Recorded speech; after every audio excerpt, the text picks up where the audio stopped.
আসসালামু আলাইকুম। আমি সালমান শেখ, নিউজ করছি এনি নিউজ 10-এ। আশা করি আপনারা সবাই ভালো আছেন। দেশ ও প্রবাসের এই মুহূর্তের সবচাইতে আলোচিত এবং চাঞ্চল্যকর কিছু খবর নিয়ে আপনাদের সামনে হাজির হলাম। রাজনীতির মাঠ থেকে শুরু করে আমাদের গ্রাম বাংলার আনাচে কানাচে ঘটে যাওয়া সব সত্য ঘটনা এবং গুরুত্বপূর্ণ তথ্যগুলো আজ আমরা আপনাদের সামনে তুলে ধরব।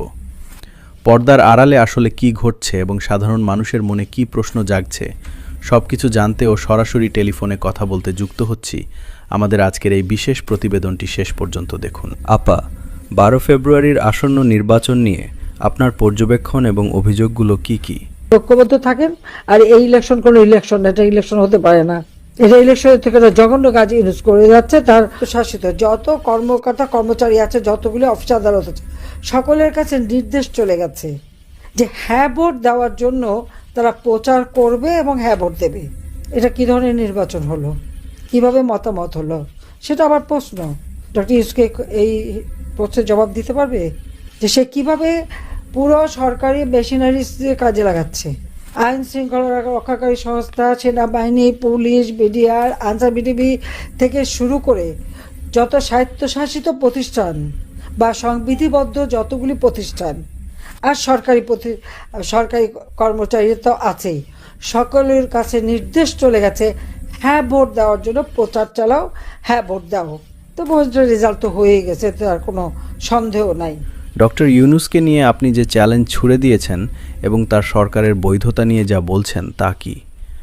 ডক্টর মোহাম্মদ ইউনূসকে আমি আহ্বান করি, আসেন ইলেকশন করেন, আমার একটা কর্মীর সাথে ইলেকশন করেন, দেখি জামানত থাকে কিনা। সে সাহস তো নাই। বলে আওয়ামী লীগ ব্যান্ড, কোন যোগ্যতার বলে? ডাকাতি করে ক্ষমতা দখল করেছে। আর আওয়ামী লীগ জনগণের ভোটে নির্বাচিত হয়ে বারবার ক্ষমতা এসেছে, কোনো অবৈধভাবে ক্ষমতা দখল করে নাই। যে অবৈধভাবে ক্ষমতা দখল করে এত গর্ব করার কি আছে? লজ্জা করে না অন্যের মাল চুরি করে নিতে বা অন্যের দেশ চুরি? আপনি বলছেন সেনাবাহিনীর ওপর জনগণের আর আগের মতো আস্থা নেই, এর কারণ কি বলে আপনি মনে করেন? আমি তো খুব স্মার্ট করে গড়ে তুলেছিলাম, এগুলি এরকম হয়ে গেল কেন? সব সব যেগুলি যাদেরকে আমরা বাঘের বাচ্চা বানাইছিলাম, সেগুলো এখন বিড়ালের মতো মিউ মিউ করে। তারই মধ্যে প্রতিদিন খুন খারাপি প্রকাশ্যে। তাহলে আইন শৃঙ্খলা রক্ষাকারী তাদের কাজ কি, বা সেনাবাহিনী যে নিয়োগ দেওয়া হয়েছে তাদের কাজ কি? এই সমস্ত অপরাধীদেরকে রক্ষা করা। মব ভায়োলেন্সের নামে ডাক্তার ইউনূসের বিরুদ্ধে আপনার ব্যক্তিগত সম্পদ ও লকার চুরির যে অভিযোগ, সেটি নিয়ে কি বলবেন? লকার ভেঙে, আমার লকার ভেঙে পর্যন্ত ইউনূস গহনাগাটি চুরি করে নিয়ে গেছে, যেখানে আমার দাদি, নানি, আমার মা, আমার মেয়ে বিয়ের, আমার ছেলে বিয়ে, সব আমার রেহানা সকলের গহনাগাটি রাখা ছিল। তাও ইউনূস লকার ভেঙে চুরি করেছে, ব্যাংক ডাকাতি করে লকার ভেঙে চুরি করেছে। এটা হলো বাস্তবতা। কাজে এদের হাত থেকে দেশকে রক্ষা। সবশেষে বর্তমান পরিস্থিতি থেকে উত্তরণ এবং দেশবাসীর উদ্দেশ্যে আপনার বার্তা কি?